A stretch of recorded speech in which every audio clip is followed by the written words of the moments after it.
Hello, everyone. My name is Costa, and welcome to another episode of A Bunch of Blank Paper. Today is going to be, again, a film analysis podcast. You see that I'm having a lot of episodes out now just to, fill in the gap that I had from June because I was really busy on my own things. You can check out my things in my website, www.costacalogidos.com.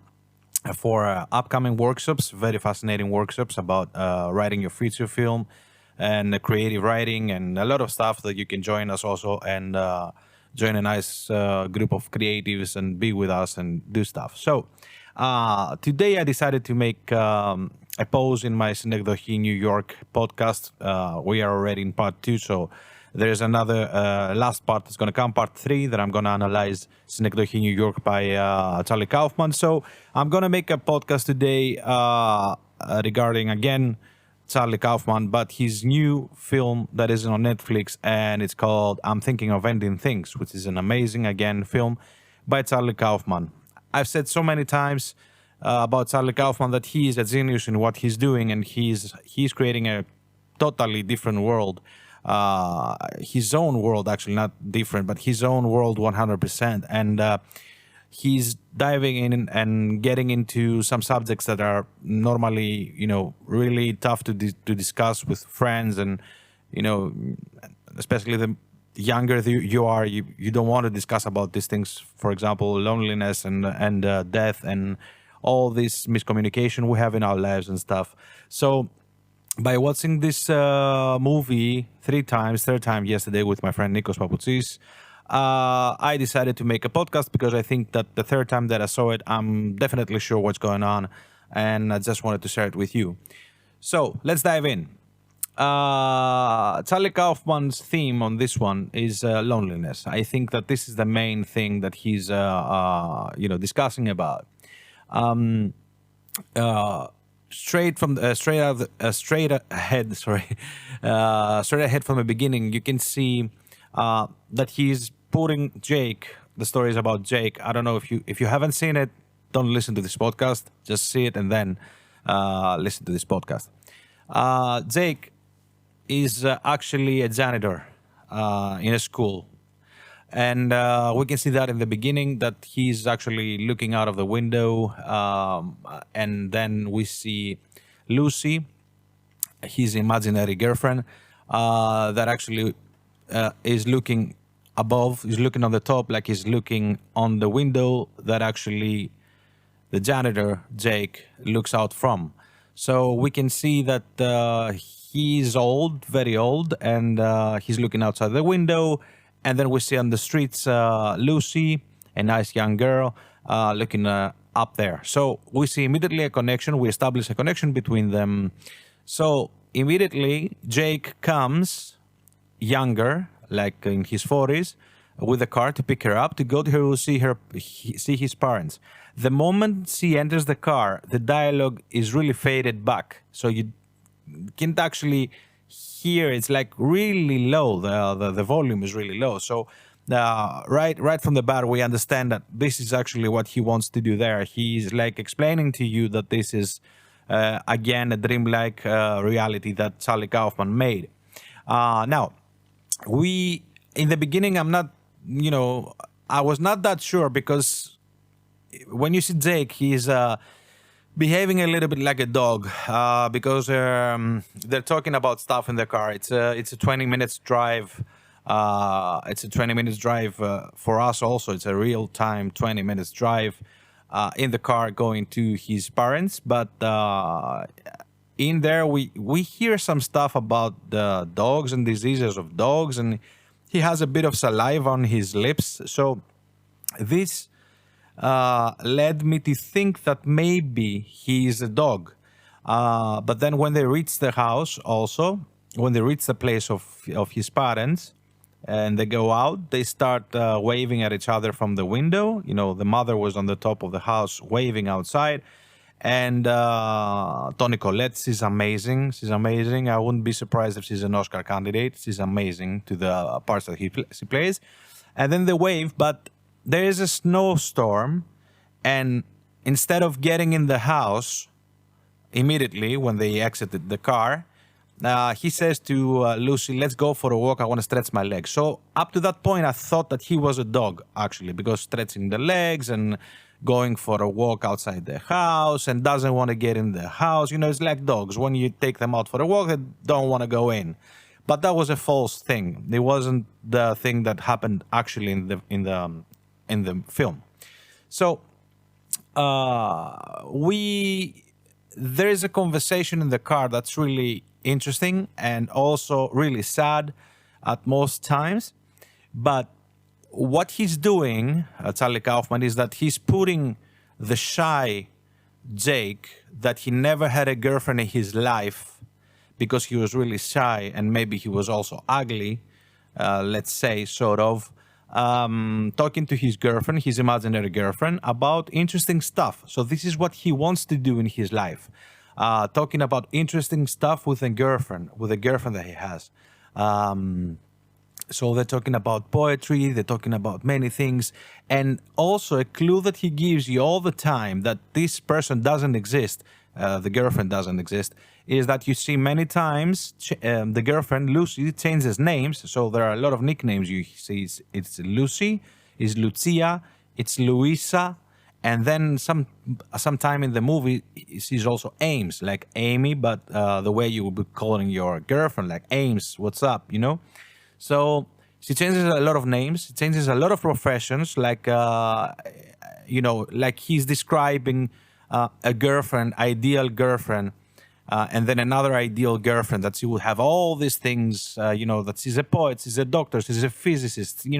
All the things. She's a film critic.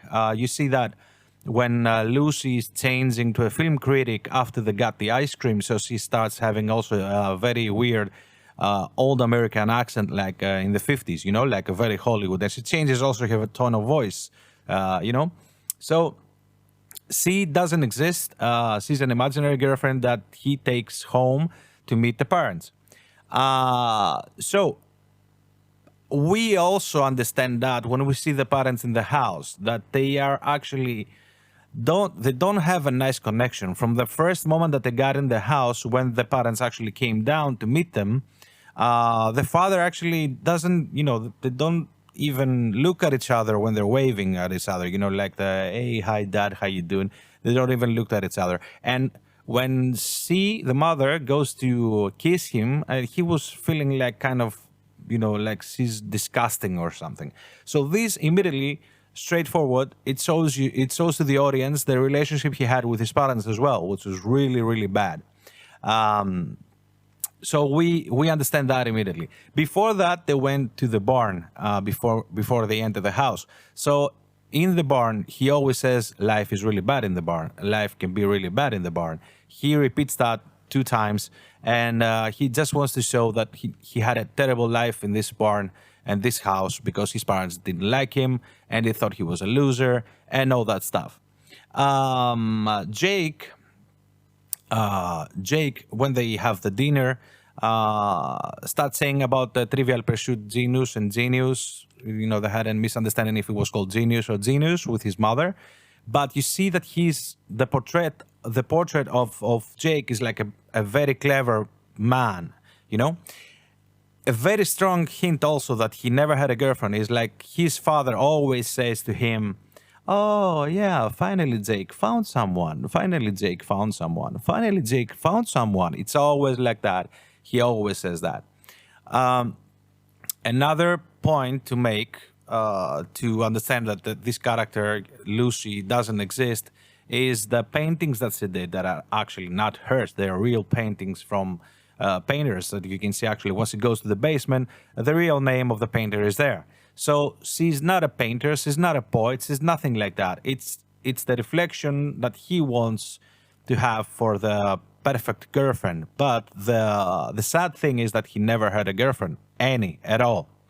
So actually when she goes to the basement, because Jake, when they got in the house, he was saying, I'm afraid of the basement. So when she went to the basement and she saw the laundry, there was the washing machine running, and then she got these shirts from there, 4 identical shirts. The shirts that she got from there were the janitor's shirts, with the same logo on the shirt. So this shows you the connection between Jake and the janitor. Is like now, present time, he's old and dies, and we will see that later on. So yeah, he's the janitor. Now, we see the connection between the parents and him is really important because he's like a child that has always problems with his parents. We see that also being said in a poem and also in the dialogue in the car when they were talking about loneliness. And Jake asks Lucy to recite a poem of hers. And it's the saddest thing you've ever heard. Beautifully written and the saddest thing you've ever heard. And this poem, we see it written in a book in Jake's room when Lucy goes up there in the room to check his room out because Jake wasn't there. So she was looking at Jake's stuff and she found there everything that had to do with Jake and all these poems that she was reciting, but of course they were not hers, they were other persons, and all the books that he was mentioning, and all the poets he was mentioning, and all the films that he was mentioning, everything was in that room. And also there was a jug, a vase with ashes that you put, the dead people's ashes in there, and the label was Jimmy, the dog. So that means that we are actually, she is visiting Jake's childhood room, but in time we are in the now, that he is old and his dog has died and everything like that. That's why we see his parents becoming old and young in this house. So after some 5 minutes, you see the father coming up and he's like 80 years old. So he's trying to show you that time passes by. And she says also that I don't think that time passes by. I think that we are still standing still and the time passes by through us. So that's a very important also line. What's really sad about Jake is that he was really taking care of his parents because this is actually maybe the problem as well, that he couldn't be finding any girlfriend or, because we are stuck in the family thing, and he was stuck with his parents in the barn house. And but we see when his mother died, and we see her very old in the wheelchair, he was taking care of her really good. And he says a line there also about that, and it's like nobody notices when you're that good. Nobody notices. You do so many good things and nobody notices. So in the end of their life, his parents, they were taken care of from Jake, and Lucy also says, "You're so cute. This is really wonderful what you're doing. You didn't put your parents in an old house." Like the word she's referring to the old, nurseries is called warehouse. You didn't do that. You stayed with them until the end of their lives and you were taking care of them. But the sad thing is that he couldn't take care of any girls because he was really shy. And he was never getting chances with girls. All the girls we see in the film that they were in the school and they were young were his classmates, and they were making fun of him. So we have references of the school all the time. When he goes to the ice cream store, the girls from the school, they're working there. One of them is really shy, and she's like the same character as Jake. And they exchange some very shy glances, because you see Jake, when they go to the ice cream store, which is in the middle of nowhere and snow there, they are the pretty girls of the school, the typical pretty girls of the school that they are really snobbish and shit. And we have also a very nice girl that comes and talks to Lucy, and she tells her how beautiful you are. And all this time that she's ordering the ice cream, Jake stands away from the canteen with his back turned to the canteen, and he's looking down like really shy, So there you see the connection of about everything, the shyness of him and how he feels really bad. Actually, when they reach the canteen to take the ice cream canteen to take the ice creams, Jake says to Lucy, "Can you go and order it for me? Because if they see me, they won't come." It's like the thing that he was witnessing all the time and he had in his life, Women are watching him, girls were watching him like he's a freak. And then he stayed in that school, and then he became a janitor at that school. And it was his house, you know, school was his second house. He knew the place by heart. When they reached the school to throw away the litter, the cups that they got the ice cream, he knew by heart all the rooms and everything. He was counting like 130 classes and rooms for classes and that many, I don't know, 15, 50 bathrooms. He knew everything about the school because he was always in that school, always. So his life was school, house, Barton house. And then there was a stop at the ice cream place to get some ice cream and see also some girls that he liked in there. You know, one girl maybe, the shy one that he liked in there. So that's a very sad thing. And this is the way he is describing it. Now, the whole thing is about loneliness. The whole theme is about loneliness. So he created these girlfriends that are ideal for him. And when he's reaching to that school, he's entering there to see the guy. He said to Lucy, I'm going in because he's watching us. Himself was watching them, actually. And he enters the school. Then Lucy goes out because she said actually before she exits the car, she says, I don't know how much time it takes for a person to freeze to death. And that's actually describing the way that the janitor, Jake, died. Because we see him in the car naked, dying from cold, right? So when she enters the school, we have this beautiful musical thing. Actually, she meets Jake, the now Jake, inside as a janitor, very fat, and like he is actually like a pig, like the pigs he was describing in the barn. He said a story in the barn about the pigs that died because worms were eating their bellies, and we see that also animated when he's in the car. So she meets Jake, the janitor Jake, and they have a conversation about that, and it's very intense. He's really getting sad, so they hug each other, and she leaves to a white place. So that means that actually this person goes to a dreamlike thing or doesn't even exist. And he even offers the same slippers that he offers her when they enter his parents' house. So it's really touching and moving, that scene. And then he sets up a beautiful thing to show how he imagined his life with the girl, that it would be the perfect musical, the perfect theater play, like the Oklahoma play that he's always referring, because he refers from the beginning to a theater play that they were always putting there in his school, that it was called Oklahoma, of course, the well-known Oklahoma musical, and that anybody that played there is like a special person, you know? So he always wished he was playing in that musical, because you see him in the beginning of the film when they were rehearsing about this, he as a janitor was there and taking small glances to the stage. And the girls that were actually rehearsing the Oklahoma play, and they were looking at him, they were disgusted again. So when Lucy meets Jake as a janitor in the school, Charlie Kaufman decides to make a beautiful scene with them, you know, like a musical scene with them. So it's like like you see a beautiful ballet going on and beautiful music, and you see, you know, the water, how do you say, the things that you get, the water, you drink water in the schools, creating a fountain, you know, and there are two people just dancing the ballet, and so beautiful, but it's not awkward, because in the beginning we have the same couple dancing the ballet scene when he as a janitor passes by, and it was not awesome because they crashed on the locker